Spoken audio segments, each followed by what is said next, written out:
Al-Quran mengatur.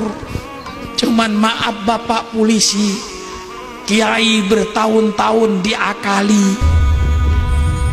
Kiai tidak boleh berpolitik, tidak boleh bicara politik, di masjid tidak boleh bicara politik, di pengajian tidak boleh bicara politik. Subhanallah, subhanallah.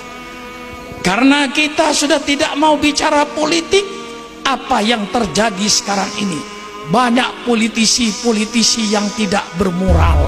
Maka saya minta mulai hari ini, malam ini, semua kiai dan semua ulama, mari kita bicara soal politik. Politik Al-Quran, politik sunnah Rasulullah, politik yang santun, politik yang sopan, politik yang bermoral. Jangan politik seperti sekarang ini, politik hoak, politik kebohongan.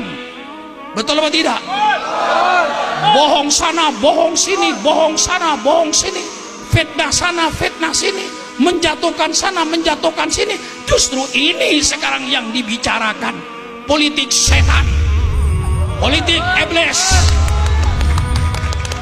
Kita bicara politik Quran. Quran mengatur berpolitik. Siapa bilang Quran tidak ngatur berpolitik? Dulu kiai yang melarang ulama berpolitik itu Belanda.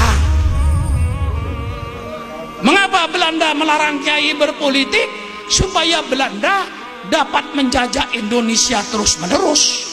Kalau kiai mulai bicara politik, dia harus meninggalkan Indonesia. Maka Belanda dulu yang melarang kiai tidak boleh bicara politik. Di masjid tidak boleh bicara politik, di pengajian tidak boleh bicara politik. Dianggapnya politik itu kayak penyakit lepra. Padahal politik itu indah.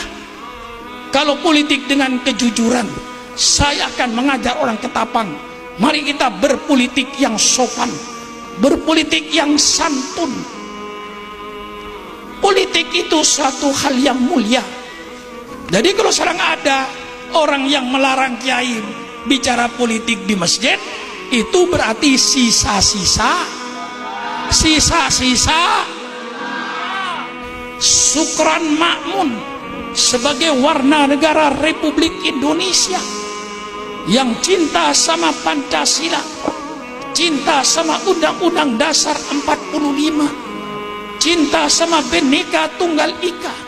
Sukran Makmun sebagai warga negara Republik Indonesia, saya ingin menyumbangkan pikiran terbaik saya kepada bangsa saya dan negara saya.